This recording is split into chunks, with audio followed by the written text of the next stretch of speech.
Good morning students. My name is K. Sushma. I am working as a lecturer in economics at Government Degree and PG Arts and Commerce College, Nagar Karnool.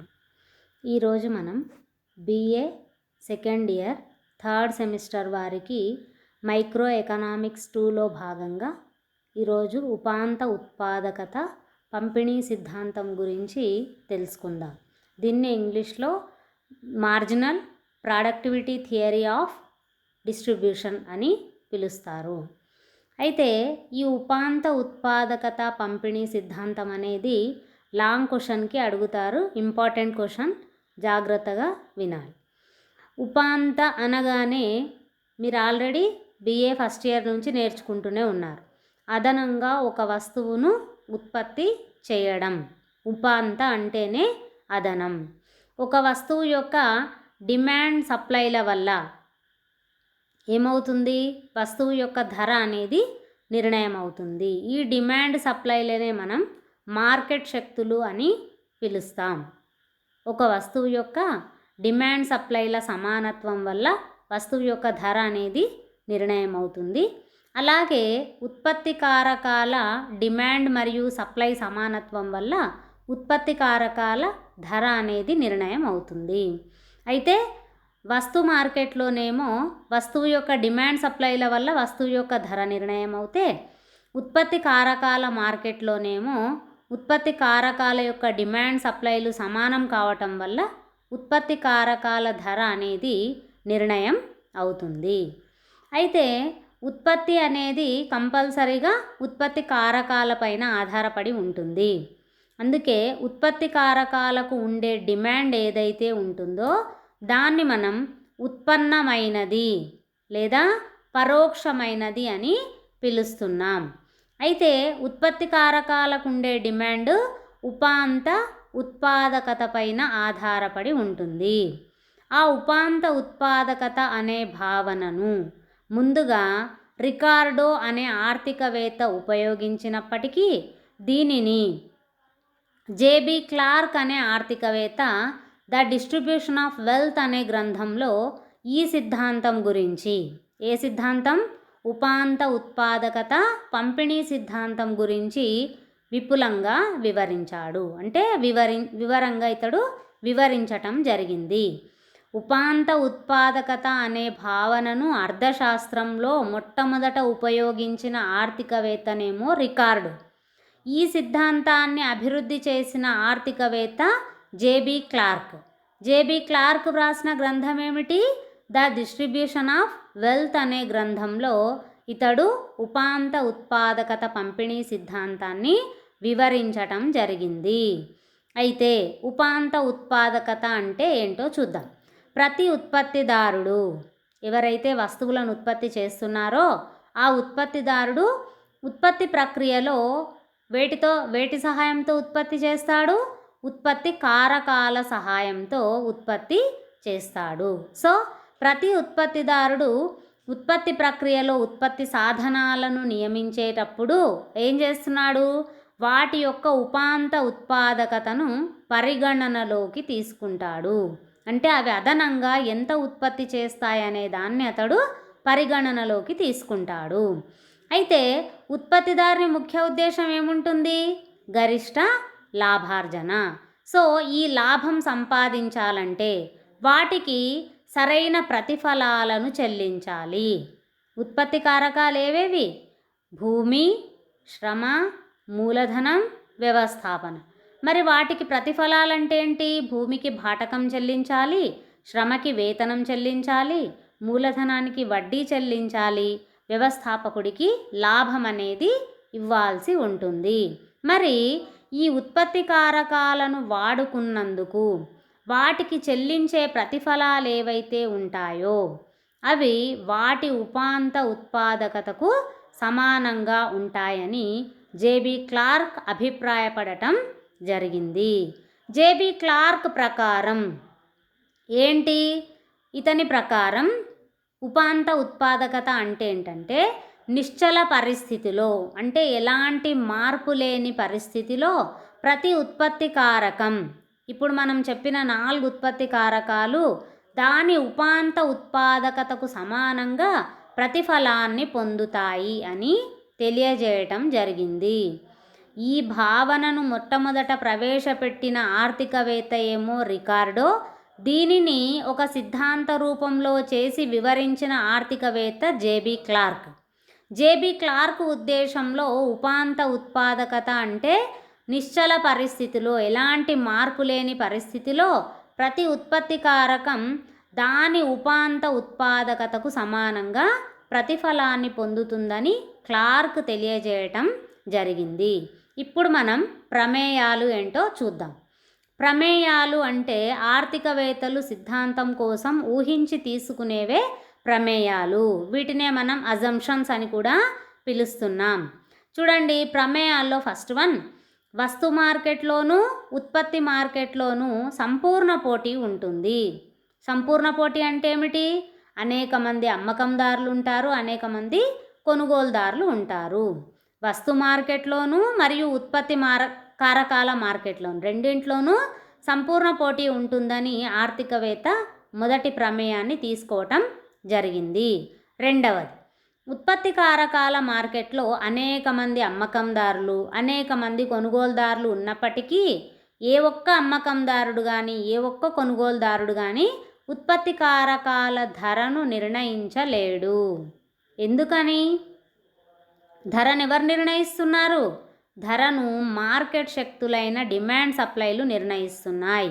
ఏ ఒక్క అమ్మకందారుడు కానీ ఏ ఒక్క కొనుగోలుదారుడు కానీ ఉత్పత్తి కారకాల ధరను నిర్ణయించటం లేదు.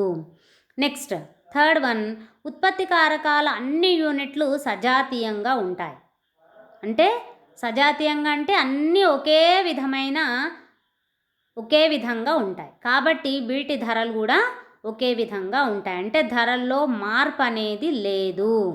Next, ఉత్పత్తి కారకాలను ప్రతిష్టాపన చేయవచ్చు. ప్రతిష్టాపన అంటే ఏంటి?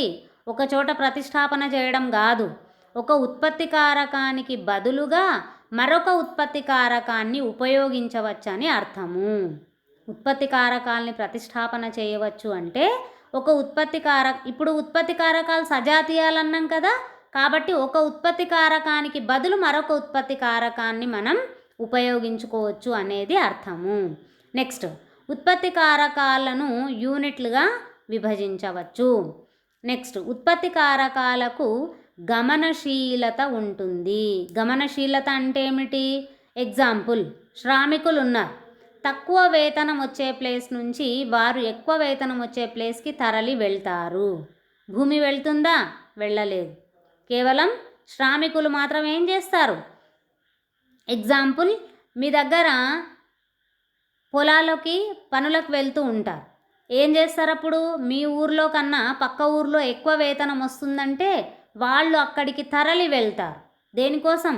ఎక్కువ వేతనం కోసం. అంటే ఎక్కువ ప్రతిఫలం ఎక్కడైతే దొరుకుతుందో అక్కడికి తరలి వెళ్తాయి ఉత్పత్తి కారకాలు. అంటే ఉత్పత్తి కారకాలకు గమనశీలత ఉంటుంది అనే ఆర్థికవేత్త ప్రమేయాన్ని తీసుకోవటం జరిగింది.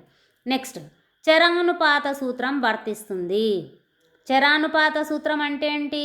మిగతా అన్ని ఉత్పత్తి కారకాలను స్థిరంగా ఉంచి, ఎగ్జాంపుల్ భూమి, శ్రమ, మూలధనం, వ్యవస్థాపన 4 ఉత్పత్తి కారకాల్లో 3 స్థిరంగా ఉంచి ఒక ఉత్పత్తి కారకాన్ని మాత్రమే మార్చినట్లయితే ఉత్పత్తి ఏ విధంగా ఉంటుందో తెలియజేసేదే చరానుపాతాల సూత్రము. దీనినే మనం క్షీణ ప్రతిఫలాల సూత్రం అని కూడా పిలుస్తాం. చరానుపాత సూత్రం ఏం తెలియజేస్తుంది? అన్ని ఉత్పత్తి కారకాలను మిగతా ఏవైతే ఉంటాయో వాటిని స్థిరంగా ఉంచి కేవలం ఒక ఉత్పత్తి కారకాన్ని మార్చటం ద్వారా ఉత్పత్తిలో ఎలాంటి మార్పు వస్తుందో తెలియజేసేదే చరానుపాతాల సూత్రము. సో ఇక్కడ ఆ చరానుపాతాల సూత్రం వర్తిస్తుంది అని ఆర్థికవేత్త ప్రమేయాన్ని తీసుకోవటం జరిగింది. నెక్స్ట్, ప్రతి ఉత్పత్తి సంస్థ లాభాలను గరిష్టం చేసుకోవడానికి ప్రయత్నిస్తుంది. ఎక్కడైనా మనకి సహజంగా కనిపించే లక్షణమే సంస్థ అయినా, పరిశ్రమ అయినా, అమ్మకందారుడైనా, ఉత్పత్తిదారుడైనా వీరందరి ముఖ్య లక్ష్యం ఏమిటి అంటే గరిష్ట లాభార్జన. కనిష్ట వ్యయంతో గరిష్ట లాభార్జన చేయటం. ఇవి ఉపాంత ఉత్పాదకత పంపిణీ సిద్ధాంతానికి ఆర్థికవేత్త తీసుకున్న ప్రమేయాలు. ఇప్పుడు మనం సిద్ధాంతం ఏంటో చూద్దాం. ఉత్పత్తి కారకం యొక్క ఉపాంత ఉత్పాదకతను అనుసరించే ఉత్పత్తిదారుడు ఉత్పత్తి కారకాన్నిచ్చే ప్రతిఫలాన్ని నిర్ణయిస్తాడు. దేని ఆధారంగా? ఉపాంత ఉత్పాదకత అంటే ఆ ఉత్పత్తి కారకం అదనంగా ఎంత ఉత్పత్తి చేస్తుందో ముందే నిర్ణయించుకొని దానికి తగిన ప్రతిఫలాన్ని అతడు ఇవ్వటం జరుగుతుంది. ఈ సిద్ధాంతం ప్రకారం, ఏ సిద్ధాంతం ప్రకారం? Marginal productivity theory of distribution. ఈ సిద్ధాంతం ప్రకారం ఉత్పత్తి కారకానికి ఇచ్చే ప్రతిఫలం దాని యొక్క ఉపాంత ఉత్పాదకతకు సమానంగా ఉంటుంది. అంటే అది అదనంగా ఎంత ఉత్పత్తి చేస్తుందో దానికిచ్చే ప్రతిఫలం దానికి సమానంగా ఉంటుందని అర్థము. కారకాల మార్కెట్లో అంటే ఉత్పత్తి కారకాల మార్కెట్లో సంపూర్ణ పోటీ ఉన్నప్పుడు ప్రతి ఉత్పత్తి కారకం యొక్క ప్రతిఫలం వాటి ఉపాంత ఉత్పత్తికి సమానంగా ఉంటుంది. ఇవన్నీ కూడా ఒకటికి సమానంగా ఉంటాయి. అంటే భూమి యొక్క ఉపాంత ఉత్పత్తి బై భాటకం ఈక్వల్స్ టు 1. శ్రామికుని యొక్క ఉపాంత ఉత్పత్తి బై వేతనం. కింద వేసేవేంటి మనం తీసుకునేవి? పైననేమో ఉత్పత్తి కారకాలను తీసుకుంటున్నాం, కిందనేమో వాటికిచ్చే ప్రతిఫలాలను తీసుకుంటున్నాం. ఎందుకని అంటే ఉత్పత్తి కారకానికి చెల్లించే ప్రతిఫలం దాని ఉపాంత ఉత్పాదకతకు సమానంగా ఉండాలి. ఇవన్నీ కూడా దేనికి సమానం కావాలి? ఒకటికి సమానం కావాలి. అందుకనే ఏం తీసుకుంటున్నాం? భూమి యొక్క ఉపాంత ఉత్పత్తి బై భాటకం. భూమి అనేది ఉత్పత్తి కారకం, దాని ఉపాంత ఉత్పత్తిని తీసుకుంటున్నాం, అదనంగా ఎంత ఉత్పత్తి చేస్తుందో తీసుకుంటున్నాం, దానికి చెల్లించే ప్రతిఫలం భాటకం. నెక్స్ట్, శ్రామికుని యొక్క ఉపాంత ఉత్పత్తి బై వేతనం ఈక్వల్స్ టు మూలధనం యొక్క ఉపాంత ఉత్పత్తి బై వడ్డీ. నెక్స్ట్, వ్యవస్థాపన యొక్క ఉపాంత ఉత్పత్తి బై లాభం. ఇవన్నీ కూడా దేనికి సమానంగా ఉండాలి? ఒకటికి సమానంగా ఉండాలి. ఈక్వల్స్ టు 1 అన్నమాట. అయితే వీటన్నిటినీ తీసుకోకుండా ఆర్థికవేత్త ఏం చేస్తున్నాడు? చరానుపాతాల సూత్రం వర్తిస్తుంది అని తీసుకున్నాం ప్రమేయాలలో.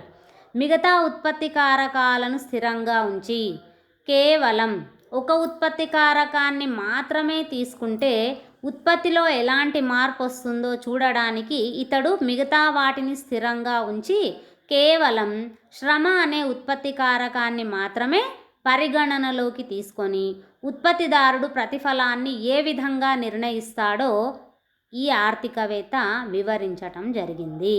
అయితే ఉత్పత్తి కారకాలు 4 ఉన్నప్పటికీ మిగతా వాటిని స్థిరంగా ఉంచి కేవలం ఒక శ్రమ అనే ఉత్పత్తి కారకాన్ని మాత్రమే తీసుకుంటే ఉత్పత్తిదారుడు దానికి ప్రతిఫలాన్ని ఏ విధంగా నిర్ణయిస్తాడో ఈ సిద్ధాంతం ద్వారా ఆర్థికవేత్త తెలియజేయటం జరిగింది. దీనికి 2 భావనలను అతడు తీసుకోవటం జరిగింది. ఫస్ట్ వన్, ఉపాంత ఉత్పత్తి rate, marginal rate of production, MRP. ఉపాంత ఉత్పత్తి రేటు అంటే marginal rate of production, MRP. ఒక ఉత్పత్తి కారకాన్ని లేదా ఇప్పుడు మనం తీసుకున్న ఉత్పత్తి కారకం ఏంటి? మిగతా వాటిని స్థిరంగా ఉంచి శ్రమను మాత్రమే తీసుకున్నాం. సో శ్రమను ఏం చేస్తున్నాం? అదనంగా నియమించడం వలన శ్రామికుణ్ణి అదనంగా ఉపయోగించినట్లయితే ఆ శ్రామికుని నుంచి వచ్చే ఉత్పత్తే ఉపాంత ఉత్పత్తి రేటు. మిగతా కారకాలని స్థిరంగా ఉంచి శ్రమను మాత్రమే మనం తీసుకున్నాం. ఈ శ్రామికుణ్ణి అదనంగా నియమించడం వలన ఏమవుతుంది? ఉత్పత్తిలో కూడా మార్పు అనేది వస్తుంది. అలాంటి మార్పునే ఏమంటున్నాం? ఉపాంత ఉత్పత్తి రేటు అని పిలవటం జరుగుతుంది. సెకండ్ వన్, సగటు ఉత్పత్తి rate, average rate of production. దీన్ని ఎలా తీసుకుంటున్నారు? ఒక ఉత్పత్తి కారకాన్ని ఉపయోగించడం వల్ల వచ్చిన ఉత్పత్తిలో ఎంతైతే మొత్తం ఉత్పత్తి వస్తుందో అందులో 1 యూనిట్ నుంచి ఎంత ఉత్పత్తి అయితే వస్తుందో దానిని సగటు ఉత్పత్తి రేటు అంటున్నాం. ఉపాంత ఉత్పత్తి రేటు అంటేనేమో అదనంగా శ్రామికుణ్ణి నియమించడం వల్ల ఎంత ఉత్పత్తి అయితే వస్తుందో దానిని ఉపాంత ఉత్పత్తి రేటు అన్నాం. సగటు ఉత్పత్తి రేటు అంటే మొత్తం ఉత్పత్తిలో ఒక యూనిట్ నుంచి ఎంతైతే ఉత్పత్తి వస్తుందో దాన్ని సగటు ఉత్పత్తి rate, average rate of production, ARP అని పిలవటం జరిగింది. అయితే ఈ సిద్ధాంతం ప్రకారం శ్రమను మాత్రమే పరిగణలోకి తీసుకున్నట్లయితే ఉత్పత్తిలో శ్రమ ఎంతవరకు ఉపయోగించాలో దానికి చెల్లించే ప్రతిఫలం ఏ విధంగా ఇవ్వాలో ఈ సిద్ధాంతం తెలియజేస్తుంది. అంటే కేవలం శ్రమ అనే ఒక ఉత్పత్తి కారకాన్ని మాత్రమే ఇందులో ఉపయోగించటం జరిగింది. ఆ శ్రమను ఎంతవరకు ఉపయోగిస్తే ఉత్పత్తి ఎంతవరకు పెరుగుతుంది, ఆ శ్రమకు ఎంతవరకు ప్రతిఫలాన్ని అదనంగా చెల్లించాలి అనేది ఈ సిద్ధాంతం తెలియజేస్తుంది. అయితే శ్రామికుని యొక్క ఉపాంత ఉత్పత్తి అంటే అతడు చేసే అదనపు ఉత్పత్తి ఏదైతే ఉందో, అతని ద్వారా వచ్చిన అదనపు ఉత్పత్తి ఏదైతే ఉందో అతడికి చెల్లించే వేతనానికి సమానంగా ఉండాలి. అంటే అదనంగా నియమించిన శ్రామికుడు చేసిన ఉత్పత్తి అతడికి అదనంగా చెల్లించే వేతనం ఎక్కడైతే సమానంగా ఉంటాయో అక్కడ శ్రామికులను ఉత్పత్తిదారుడు పనిలో నియమిస్తాడు. అంటే అతడు ద్వారా వచ్చే ఉత్పత్తి, అతడికి చెల్లించే వేతనం, ఇవి రెండు కూడా సమానమైతే ఎంతమంది శ్రామికులను నియమించాలనేది ఉత్పత్తిదారుడు నిర్ణయించుకుంటాడు. దీన్ని మనం ఒక సూత్రం ద్వారా చూద్దాం. అదనంగా ఒక శ్రామికుణ్ణి నియమించినట్లయితే ఆ శ్రామికుడి నుండి వచ్చిన అదనపు ఉత్పత్తి రేటు ఏదైతే ఉంటుందో అతనికి చెల్లించే వేతనానికి సమానమయ్యే వరకు మాత్రమే అతడు శ్రామికులను నియమిస్తాడు. ఎందుకని ఉత్పత్తి కన్నా వేతనం ఎక్కువైతే ఉత్పత్తిదారుడు నష్టపోతాడు. ఉత్పత్తి కన్నా ఎక్కువ వేతనం చెల్లిస్తే ఉత్పత్తిదారుడు నష్టపోతాడు. కాబట్టి అదనంగా ఒక శ్రామికుణ్ణి నియమిస్తే ఆ శ్రామికుడి నుంచి వచ్చే ఉపాంత ఉత్పత్తి అంటే అదనపు ఉత్పత్తి ఏ విధంగా అయితే ఉంటుందో అతడికి చెల్లించే వేతనం సమానమయ్యే వరకు మాత్రమే అతడు శ్రామికులను నియమిస్తాడు. సో ఉపాంత ఉత్పత్తి రేటు ఈక్వల్స్ టు ఉపాంత వేతనం. అంటే అదనంగా అతడు చేసే ఉత్పత్తి ఈక్వల్స్ టు అతనికి చెల్లించే అదనపు వేతనం. ఇవి రెండు కూడా సమానంగా ఉండాలి. అలా సమానంగా ఉన్నప్పుడు మాత్రమే అతడు శ్రామికులను నియమించటం జరుగుతుంది. So MRP equals to MW means marginal rate of production equals to marginal wage. అంటే ఉపాంత ఉత్పత్తి రేటుకు ఉపాంత వేతన రేటు సమానం కావాలి. దీనినే మనం పటం ద్వారా చూద్దాం. ఓఎక్స్ అక్షంపైనేమో శ్రామికుల సంఖ్యను తీసుకోవటం జరిగింది, ఓవై అక్షంపైనేమో వేతనాన్ని తీసుకోవటం జరిగింది. ఎంఆర్పి అనే రేఖ ఏ రేఖ అది? మార్జినల్ రేట్ ఆఫ్ ప్రొడక్షన్, ఉపాంత ఉత్పత్తి రేటు రేఖ. ఇది ఏం చేసింది? W equals to AW equals to MW అంటే వేతనానికి సగటు వేతనం ఉపాంత వేతనం సమానం అయినాయి. కాబట్టి ఆ రేఖ ఓఎక్స్ అక్షానికి సమాంతరంగా ఉంది వేతన రేఖ. దీనిని ఎంఆర్పి అనే రేఖ ఎండబ్ల్యూ అనే రేఖను ఎక్కడ ఖండించింది? ఈ అనే బిందువు వద్ద ఖండించటం జరిగింది. అంటే ఇక్కడ ఏమైంది? ఉపాంత వేతన రేటు, ఉపాంత ఉత్పత్తి రేటు రెండు కూడా సమానంగా అయిన చోటనే ఏం చేస్తున్నాడు ఉత్పత్తిదారుడు? ఓడబ్ల్యూ వేతనాన్ని చెల్లిస్తూ ఓఎన్ మంది శ్రామికులను నియమించటం జరిగింది. ఎందుకని అంటే అతని ద్వారా వచ్చే ఉపాంత ఉత్పత్తికి దానికి సమానమయ్యే ఉపాంత వేతనాన్ని అతడు చెల్లించటం వల్ల ఓడబ్ల్యూ వేతనానికి ఓఎన్ మంది శ్రామికులను అతడు నియమించటం జరిగింది. సో అదనపు శ్రామికుని యొక్క ఉపాంత ఉత్పాదకత అతనికి చెల్లించే వేతనానికి సమానంగా ఉండాలి. శ్రామికుని యొక్క ఉపాంత ఉత్పత్తి అతనికి చెల్లించే వేతనం కన్నా ఎక్కువగా ఉంటే ఏమవుతుంది? ఉత్పత్తి ఎక్కువ ఉండి అంటే అతనికి చెల్లించే వేతనం కన్నా ఉత్పత్తిదారుని ఉత్పత్తి ఎక్కువ ఉంటే ఉత్పత్తిదారుడికి లాభాలు వస్తాయి. ఒకవేళ ఉత్పత్తి కన్నా వేతనాలు ఎక్కువ ఉంటే అతడికి నష్టాలు వస్తాయి. అతడు చెల్లించే వేతనం అతడు ఉత్పత్తి చెల్లించే వేతనం రెండు సమానంగా ఉంటే సాధారణ లాభాలు వస్తాయి. మళ్ళీ ఒకసారి చెప్తున్నాను చూడండి. ఉపాంత ఉత్పత్తి రేటు అంటే అదనపు శ్రామికుడు చేసే ఉత్పత్తి, అతడికి చెల్లించే వేతనం రెండు సమానంగా ఉంటేనేమో సాధారణ లాభాలు వస్తాయి. ఒకవేళ ఉత్పత్తి కన్నా వేతన రేట్ ఎక్కువగా ఉంటే అతనికి నష్టాలు వస్తాయి.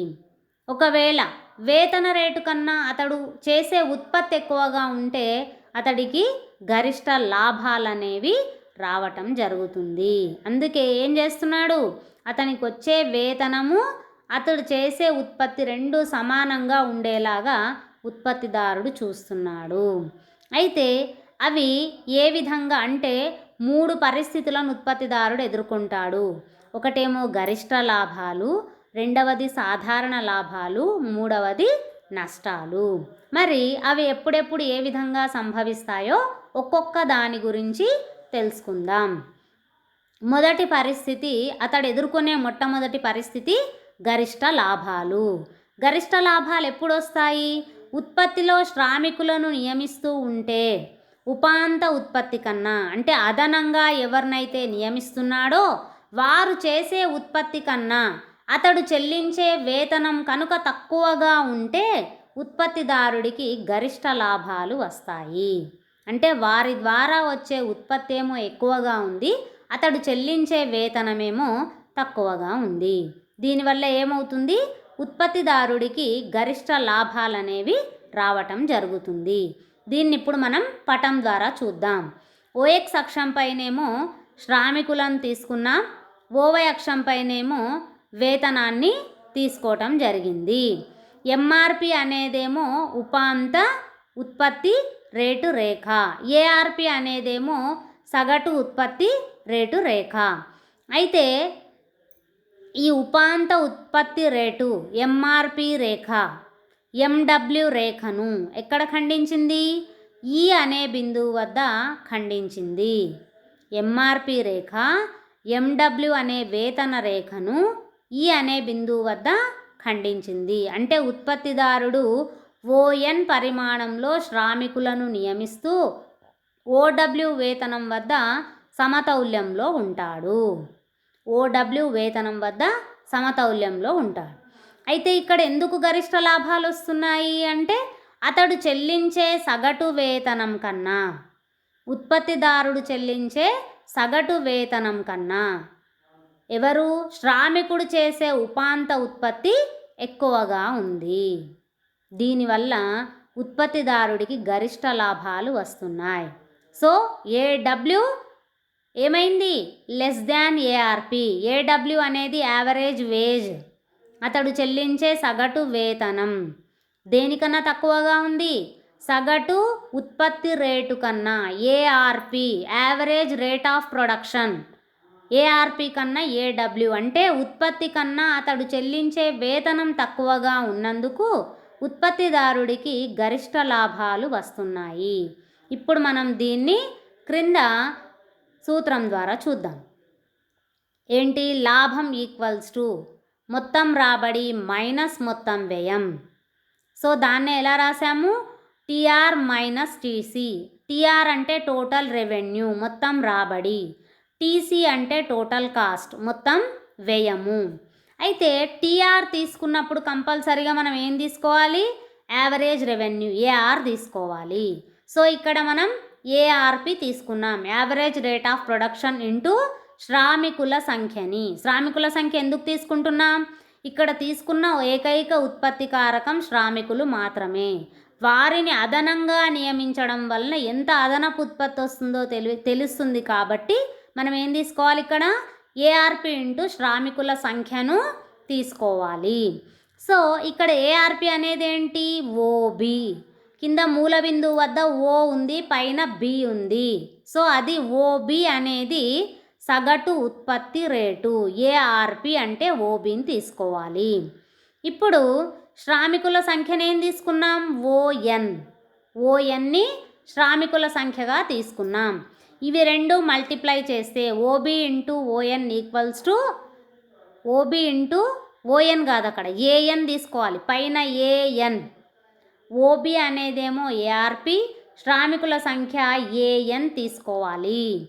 So OB into AN equals to OB AN. Printing mistake, అక్కడ ఓఎన్ పడింది, ఓబి ఏఎన్ తీసుకోవాలి. ఓబి ఏఎన్ అనేది మొత్తం రాబడి. మొత్తం రాబడి వచ్చేసింది. ఇప్పుడు ఇంకోటి ఏం తీసుకోవాలి, లాభం తెలుసుకోవాలంటే మొత్తం వ్యయం తీసుకోవాలి. టీసీ, టోటల్ కాస్ట్ని తీసుకోవాలి. టీసీ తీసుకున్నప్పుడు ఏంటి, మొత్తం వ్యయం తీసుకున్నప్పుడు ఏడబ్ల్యూ తీసుకోవాలి. ఏడబ్ల్యూ అంటే ఏంటమ్మా, సగటు వేతనం, యావరేజ్ వేజ్ ఇంటూ మళ్ళీ ఏం తీసుకోవాలి, శ్రామికుల సంఖ్యనే తీసుకోవాలి. ఎందుకని అంటే మనం వేతనం ఎవరికి ఇస్తున్నాం, శ్రామికులకే ఇస్తున్నాం. ఏడబ్ల్యూ ఇంటూ శ్రామికుల సంఖ్య. సో వేతనం అంటే ఇప్పుడు ఏం తీసుకోవాలి మనం, సగటు వేతనం ఓడబ్ల్యూ తీసుకోవాలి. ఓడబ్ల్యూ పైన ఓడబ్ల్యూ. ఇప్పుడు మనం నెక్స్ట్ శ్రామికుల సంఖ్యను ఏం తీసుకోవాలి, ఈఎన్ తీసుకోవాలి. EN, OW into EN multiply చేస్తే అక్కడ వచ్చేది ఓడబ్ల్యూఈఎన్. ఓడబ్ల్యూఈఎన్ వస్తుంది. ఇప్పుడు మనం మళ్ళీ టీఆర్ మైనస్ టీసీ చేసినట్లయితే, అంటే మొత్తం రాబడిలో నుంచి మొత్తం వ్యయాన్ని తీసేసినట్లయితే ఏమొస్తుంది, ఓబిఏఎన్లో నుంచి ఓబిఏఎన్లో నుండి ఓడబ్ల్యూఈఎన్ను తీసేయాలి. తీసేస్తే వచ్చేదేంటి, డబ్ల్యూబిఏఈ. చూడండి, మీకు పటం చూస్తే అర్థమవుతుంది. డబ్ల్యూబిఏఈ అనేది ఉత్పత్తిదారుడికి వచ్చిన మొత్తం గరిష్ట లాభం. అందుకే మనం అక్కడ పాయింట్అవుట్ చేసాం లాభం అని. ఏంటి, ఓబిఏఎన్లో నుండి ఓడబ్ల్యూఈఎన్ తీసేస్తే ఉత్పత్తిదారుడికి వచ్చిన గరిష్ట లాభం డబ్ల్యూబిఏఈ. అర్థమైందా? ఇది ఎందుకు గరిష్ట లాభం వచ్చింది ఉత్పత్తిదారుడికి, అతడు అదనపు శ్రామికుని నుంచి వచ్చిన ఉత్పత్తి కన్నా అతడికి చెల్లించే వేతనం తక్కువగా ఉంది కాబట్టి. అంటే ఉత్పత్తి కన్నా అతడు చెల్లించే వేతనం తక్కువగా ఉండడం వల్ల ఉత్పత్తిదారుడికి గరిష్ట లాభం రావటం జరిగింది. ఇప్పుడు రెండవ పరిస్థితి సాధారణ లాభాలు. అంటే ఈ సిచ్యువేషన్లో సాధారణ లాభాల్లో ఏ విధంగా ఉత్పత్తిదారుడు వేతనాన్ని పెంచుతాడో చూద్దాం. ఉత్పత్తిలో శ్రామికులను నియమిస్తున్నట్లయితే ఉపాంత ఉత్పత్తి వేతనం రెండూ సమానంగా ఉంటే సాధారణ లాభాలు వస్తాయి. అయితే ఏంటి, ఉత్పత్తిలో అదనంగా శ్రామికులను నియమిస్తూ పోతుంటే, అంటే ఆ నియమించినప్పుడు వచ్చే ఉత్పత్తి రేటు, అతడికి ఇచ్చే వేతనం రెండూ సమానంగా ఉండటం వల్ల ఉత్పత్తిదారుడికి ఇక్కడ సాధారణ లాభాలే వస్తున్నాయి. ఇంతకుముందేమో వేతనం కన్నా ఉత్పత్తి ఎక్కువగా ఉండడం వల్ల ఉత్పత్తిదారుడికి గరిష్ట లాభాలు వచ్చాయి. ఇప్పుడేమవుతుంది, అతడి ద్వారా వచ్చే ఉత్పత్తి, అతడికి చెల్లించే వేతనం రెండు కూడా సమానంగా ఉండడం వల్ల ఉత్పత్తిదారుడికి సాధారణ లాభాలు రావటం జరుగుతుంది. దీనిని మనం పటం ద్వారా చూద్దాం. ఓఎక్స్ అక్షం పైన శ్రామికులను తీసుకున్నాము, ఓవై అక్షం పైన వేతనాన్ని, ఉత్పత్తిని తీసుకున్నాం. సేమ్ ఎంఆర్పి అనేది ఉపాంత ఉత్పత్తి రేటు రేఖ, ఏఆర్పి అనేది సగటు ఉత్పత్తి రేటు రేఖ. అయితే ఈ ఎంఆర్పి రేఖ ఎండబ్ల్యూ రేఖను ఇక్కడ ఈ అనే బిందువు వద్ద ఖండిస్తుంది. ఎక్కడ ఖండిస్తుంది, ఈ అనే బిందువు వద్ద ఖండిస్తుంది. దీనివల్ల ఉత్పత్తిదారుడు ఓఎన్ మంది శ్రామికులను నియమిస్తూ ఓడబ్ల్యూ వేతనం వద్ద సమతౌల్యంలో ఉంటాడు. కానీ మరి సాధారణ లాభాలు ఎట్లా వస్తున్నాయో తెలుసుకోవాలంటే క్రింది సమీకరణాన్ని చూడాల్సిందే. ఎందుకు ఇక్కడ రెండు సమానంగా ఉన్నందుకు సాధారణ లాభాలు వస్తున్నాయి అంటే ఏడబ్ల్యూ ఈక్వల్స్ టు ఏఆర్పి. అంటే అతడికి చెల్లించే సగటు వేతనం, అతడి ద్వారా వచ్చే ఉపాంత ఉత్పత్తి రెండూ సమానంగా ఉండటం వల్ల ఉత్పత్తిదారుడికి సాధారణ లాభాలు వస్తున్నాయి. దానిని ఇప్పుడు మనం సమీకరణం ద్వారా చూద్దాం. లాభం ఈక్వల్స్ టు, మనకు లాభం వచ్చిందా నష్టం వచ్చిందా తెలుసుకోవాలంటే సేమ్ ఇదే సూత్రం వేసుకోవాలి. మొత్తం రాబడి మైనస్ మొత్తం వ్యయం. దీన్నే మనం టీఆర్ మైనస్ టీసీ అని రాసుకున్నాం. టీఆర్ రావాలంటే, మొత్తం రాబడి రావాలంటే ఏఆర్పి ఇంటూ శ్రామికుల సంఖ్యను తీసుకోవాలి. ఏఆర్పి ఇంటూ శ్రామికుల సంఖ్యను తీసుకోవాలి. ఇప్పుడు చెప్పాలి ఏఆర్పి అంటే ఏది తీసుకోవాలి, మనం పటం చూడాలి. ఓడబ్ల్యూ, సగటు ఉత్పత్తి రేట్ ఏంటి, ఓడబ్ల్యూ. నెక్స్ట్ శ్రామికుల సంఖ్యను ఏం తీసుకోవాలి, ఈఎన్. ఈఎన్ అనేది శ్రామికుల సంఖ్యను తీసుకోవాలి. ఓడబ్ల్యూఈఎన్ ఇంటూ ఏమొస్తుంది, 2 మల్టిప్లై చేస్తే ఓడబ్ల్యూఈఎన్ వస్తుంది. ఇప్పుడు మొత్తం రాబడి వచ్చేసింది. ఇప్పుడు మొత్తం వ్యయాన్ని తీసుకోవాలి. మొత్తం వ్యయం రావాలంటే ఏడబ్ల్యూ ఇంటూ శ్రామికుల సంఖ్యను తీసుకోవాలి. మరి ఏడబ్ల్యూ అంటే ఏంటి, సగటు వేతనం. ఇక్కడ సగటు వేతనం కూడా మళ్ళీ అదే వస్తుంది, ఓడబ్ల్యూ ఇంటూ మళ్ళీ శ్రామికుల సంఖ్య ఈఎన్ఏ వస్తుంది. So OW into EN equals to OWEN. TR minus TC equals to OWEN minus OWEN. అంటే అతడికి చెల్లించిన వేతనము, అతని ద్వారా వచ్చిన ఉపాంత ఉత్పత్తి రెండు కూడా సమానంగా ఉండటం వల్ల ఉత్పత్తిదారుడికి సాధారణ లాభాలే వస్తున్నాయి. నెక్స్ట్ ఇప్పుడు 3వ సిచ్యువేషన్, నష్టాలు.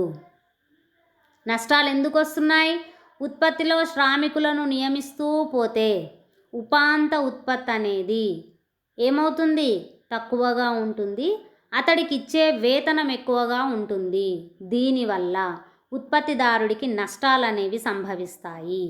ఇంతకుముందు అతడికి ఇచ్చే వేతనం తక్కువగా ఉన్నందుకు ఉత్పత్తిదారుడికి గరిష్ట లాభాలు వచ్చాయి.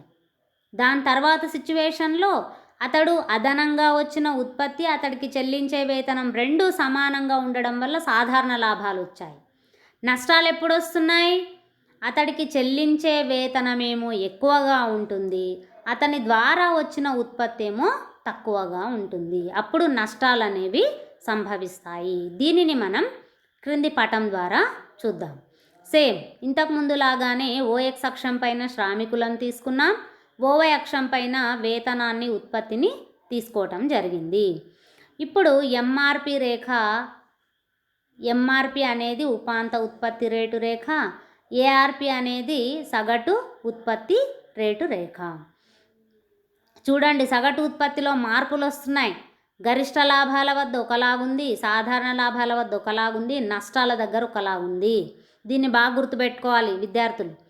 ఎంఆర్పి రేఖ ఎండబ్ల్యూ రేఖను ఈ అనే బిందువు వద్ద ఖండించడం వలన ఏం చేస్తున్నారు, ఓడబ్ల్యూ వేతనాన్ని చెల్లిస్తూ ఓఎన్ మంది శ్రామికులను నియమిస్తూ ఉత్పత్తిదారుడు సమతౌల్యంలో ఉంటాడు. మరి నష్టాలు ఎందుకు వస్తున్నాయమ్మా, ఎందుకు వస్తున్నాయి, అతడికి చెల్లించే వేతనమేమో ఎక్కువగా ఉంది, అతని ద్వారా వచ్చిన ఉత్పత్తి రేటేమో తక్కువగా ఉంది. So AW greater than ARP. అందుకనే ఉత్పత్తిదారుడికి నష్టాలు రావటం జరిగింది. దీనిని మనం క్రింది సమీకరణం ద్వారా చూద్దాం. ఏంటది, లాభం వచ్చినా నష్టం వచ్చినా తీసుకోవాల్సింది సేమ్ సూత్రం. ఏం తీసుకుంటున్నాం, మొత్తం రాబడి మైనస్ మొత్తం వ్యయం.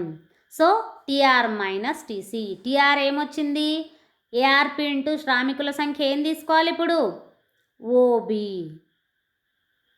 ఓబి ఇంటూ శ్రామికుల సంఖ్య ఏఎన్ తీసుకోవాలి. అంటే మొత్తం రాబడి OB into AN, OB AN.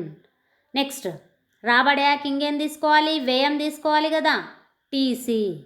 TC equals to AW into శ్రామికుల సంఖ్య. సో ఓడబ్ల్యూ అనేదేమో ఏడబ్ల్యూ వేతనం, శ్రామికుల సంఖ్య ఏమో ఈఎన్. ఓడబ్ల్యూ ఈఎన్ శ్రామికుల సంఖ్య. టీసీ ఏమొస్తుంది, ఓడబ్ల్యూఈఎన్ వస్తుంది. సో టిఆర్ మైనస్ టీసీ తీసేస్తే ఓబిఏఎన్లో నుండి ఓడబ్ల్యూఈఎన్ తీసేస్తే వచ్చేదే ఏంటది, బిడబ్ల్యూఈఏ అనేది ఉత్పత్తిదారునికి వచ్చిన నష్టము. ఎందుకు నష్టం వచ్చింది, అదనంగా శ్రామికులను నియమిస్తూ పోతే వారి ద్వారా వచ్చిన ఉత్పత్తి ఏమో తక్కువగా ఉంది, వారికి చెల్లించే వేతనమేమో ఎక్కువగా ఉన్నందుకు ఉత్పత్తిదారుడు లేదా సంస్థ నష్టానికి గురవుతుంది. ఉత్పత్తిదారుడికి నష్టం అనేది సంభవిస్తుంది. దీనిని మనం ఒకే రేఖాపటం పైన ఎలా ఉంటుందో చూద్దాం. ఓఎక్స్ అక్షం పైన శ్రామికుల సంఖ్యను తీసుకున్నా, ఓవై అక్షం పైన వేతనాన్ని ఉత్పత్తిని తీసుకోవటం జరిగింది. సేమ్ ఎంఆర్పి అనేది ఉపాంత ఉత్పత్తి రేటు రేఖ, ఏఆర్పి అనేది సగటు ఉత్పత్తి రేటు రేఖ. చూడండి, ఫస్ట్ ఈ వేతనం ఓడబ్ల్యూ వద్ద ఏ విధంగా ఉందో పరిస్థితి చూద్దాం. వేతనం ఓడబ్ల్యూ ఉన్నప్పుడు ఏమైంది? ఎంఆర్పి రేఖ ఎండబ్ల్యూ అనే రేఖను ఈ అనే బిందువు వద్ద ఖండించడం వలన, అంటే ఇక్కడ ఏమైంది? ఏఆర్పి ఈక్వల్స్ టు ఏడబ్ల్యూ రెండు సమానంగా ఉంటే ఏమవుతుంది? అతడికి వచ్చిన ఉత్పత్తి, అతడు చెల్లించే వేతనం రెండు సమానంగా ఉండడం వల్ల ఓడబ్ల్యూ వేతనం వద్ద ఏమైంది? ఉత్పత్తిదారుడికి సాధారణ లాభాలు వస్తున్నాయి. ఎందుకని అంటే అతడు చెల్లించే వేతనం, అతడికి వచ్చిన ఉత్పత్తి సేమ్ ఈక్వల్గా ఉన్నాయి. సో ఏమైంది? ఏడబ్ల్యూ ఈక్వల్స్ టు ఏఆర్పి ఉండడం వల్ల అతడికి సాధారణ లాభాలు వస్తున్నాయి. సో ఓడబ్ల్యూ వేతనాన్ని ఉత్పత్తిదారుడు నిర్ణయించటం జరుగుతుంది. ఇప్పుడు వేతనం OW1 ఉన్నప్పుడు, అంటే వేతనం ఏమైంది? ఇక్కడ పెరిగింది. OW నుంచి OW1కి వేతనం పెరిగింది. అట్లా పెరిగితే ఏమవుతుంది? వేతనం పెరిగితే ఉత్పత్తిదారుడికి లాభమా నష్టమా? ఉత్పత్తిదారుడికి నష్టం వస్తుంది. ఎందుకని?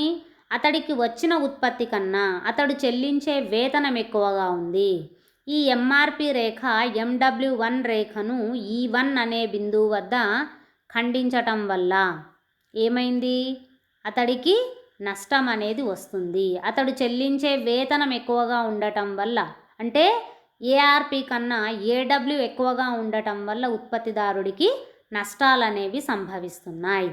నెక్స్ట్, వేతనం OW2 వద్ద, అంటే వేతనం W నుంచి W2కి తగ్గింది.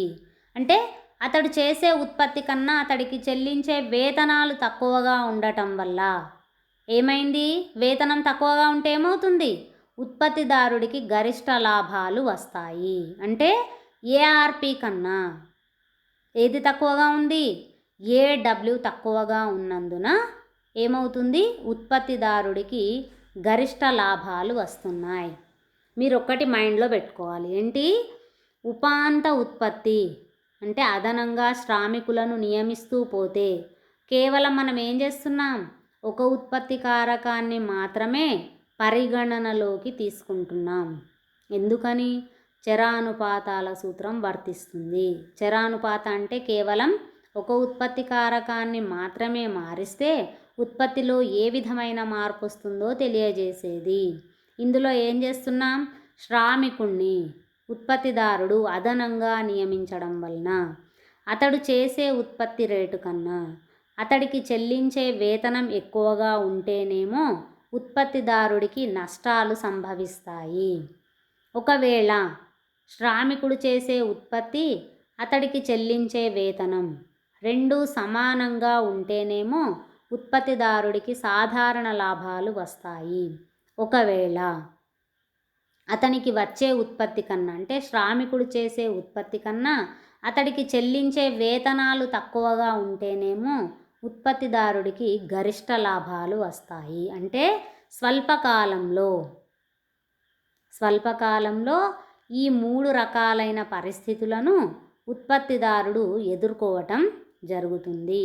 ఈ ఉపాంత ఉత్పాదకత పంపిణీ సిద్ధాంతాన్ని, ఉపాంత ఉత్పాదకత అనే భావనను మొట్టమొదటిసారి ప్రతిపాదించిన వ్యక్తేమో రికార్డో.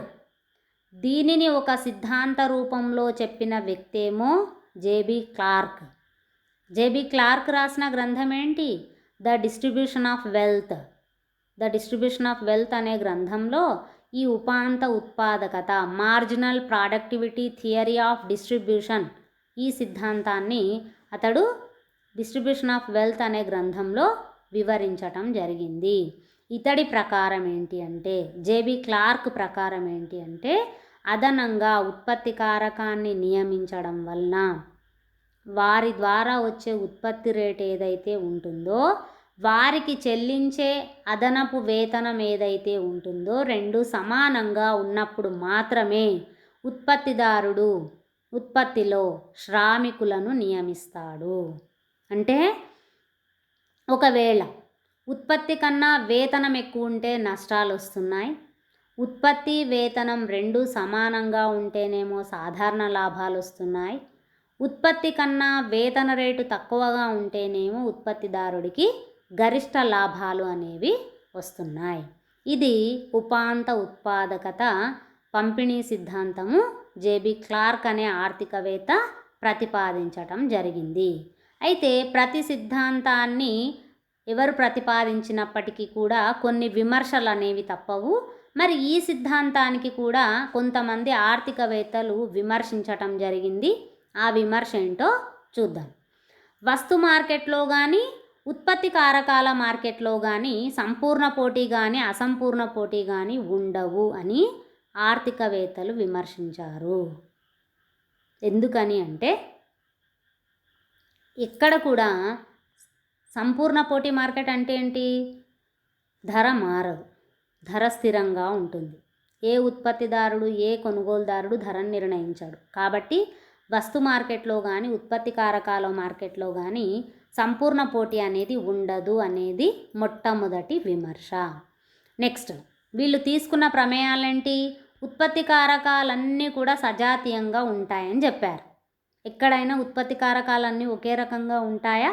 ఉండవు. ఎందుకని? శ్రామికుల సామర్థ్యం అందరిది ఒకేలాగా ఉండదు. స్టూడెంట్స్ అందరి సామర్థ్యం ఒకేలాగా ఉంటుందా? అందరికీ సేమ్ మార్క్స్ వస్తున్నాయా? అంటే మీ సామర్థ్యంలో తేడాలు ఉన్నట్టే శ్రామికుల సామర్థ్యంలో తేడాలు ఉంటాయి. సేమ్ భూసారంలో కూడా తేడాలు ఉంటాయి. భూమి అన్ని చోట్ల ఒకే విధంగా ఉండదు, భూసారంలో తేడాలు ఉంటాయి. కానీ ఆర్థికవేత్త అక్కడ తీసుకున్న ప్రమేయం ఏంటి? ఉత్పత్తి కారకాలన్నీ కూడా సజాతీయంగా ఉంటాయి, ఒకే రకంగా ఉంటాయని తీసుకోవటం తప్పు అని ఆర్థికవేత్తలు విమర్శించారు. నెక్స్ట్, ఉత్పత్తి కారకాల అన్ని యూనిట్లను విభజించలేము.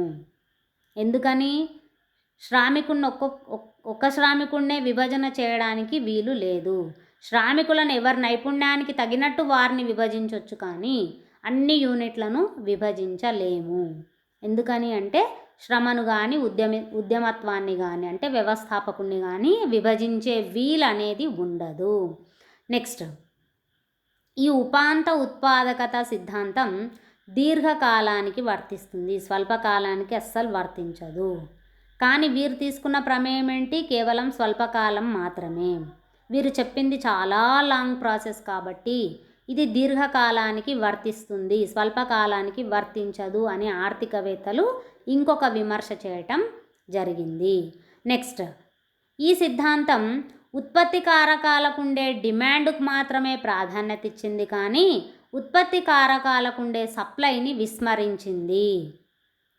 ఏం చెప్పింది? ఉత్పత్తి కారకాలకు ఉండే డిమాండ్ పరోక్షమైనది, వీటి డిమాండ్కు మాత్రమే ప్రాధాన్యత ఇచ్చింది, కానీ అక్కడ ప్రత్యక్షంగా వాటి సప్లైని మాత్రం విస్మరించింది అని ఆర్థికవేత్తలు దీనిని విమర్శించటం జరిగింది. నెక్స్ట్, సంపూర్ణ ఉద్యోగిత ఉంటుందనే ప్రమేయం తీసుకుంది, కానీ ఈ ప్రమేయం సరైనది కాదు. ఎందుకని అంటే సంపూర్ణ ఉద్యోగిత ప్రమేయం వల్ల ఈ సిద్ధాంతం నిశ్చల సిద్ధాంతంగా మారిందని చాలామంది ఆర్థికవేత్తలు ఈ సిద్ధాంతాన్ని విమర్శించారు. జేఎం కీన్స్ అభిప్రాయంలో స్థూల అర్థశాస్త్ర పితామహుడైన జేఎం కీన్స్ ఏం చెప్తున్నాడు? మనకన్నీ స్వల్పకాలిక సమస్యలే ముఖ్యం, కానీ దీర్ఘకాలంవి కాదు. ఇతడు స్వల్పకాలానికే ప్రాధాన్యత ఇచ్చాడు. ఇతని ఉద్దేశంలో ఈ సిద్ధాంతం దీర్ఘకాలానికి సంబంధించింది కాబట్టి ఆ దీర్ఘకాలంలో ఎవరు ఎన్ని రోజులు బ్రతికి ఉంటారో తెలీదు అని చెప్పడానికి in the long run we all are dead అని చెప్పాడు. అంటే దీర్ఘకాలంకి ఈ సిద్ధాంతం వర్తిస్తుంది కాబట్టి ఆ దీర్ఘకాలం వరకు ఎవరు ఎన్ని రోజులు బ్రతికి ఉంటారో ఈ సిద్ధాంతాన్ని చూస్తారో తెలియదు కాబట్టి స్వల్పకాలానికే ఇతడు అధిక ప్రాధాన్యత ఇవ్వటం జరిగింది. ఈ విధంగా సిద్ధాంతాన్ని ఎంతమంది విమర్శించినప్పటికీ ఉత్పత్తిదారుని ముఖ్య లక్ష్యం లాభార్జన కాబట్టి అతడు ఏం చేస్తాడు? ఉత్పత్తి రేటు కన్నా తక్కువ వేతనాలు ఇవ్వటానికే ప్రయత్నం చేస్తాడు. ఇది జేబీ క్లార్క్ యొక్క marginal productivity theory of distribution, ఉపాంత ఉత్పాదకత పంపిణీ సిద్ధాంతం. ఇది కంపల్సరీగా లాంగ్ క్వశ్చన్ వస్తుంది. లాంగ్ క్వశ్చన్ కంపల్సరీగా వస్తుంది, జాగ్రత్తగా చదవాలి. Okay, thank you from department of economics.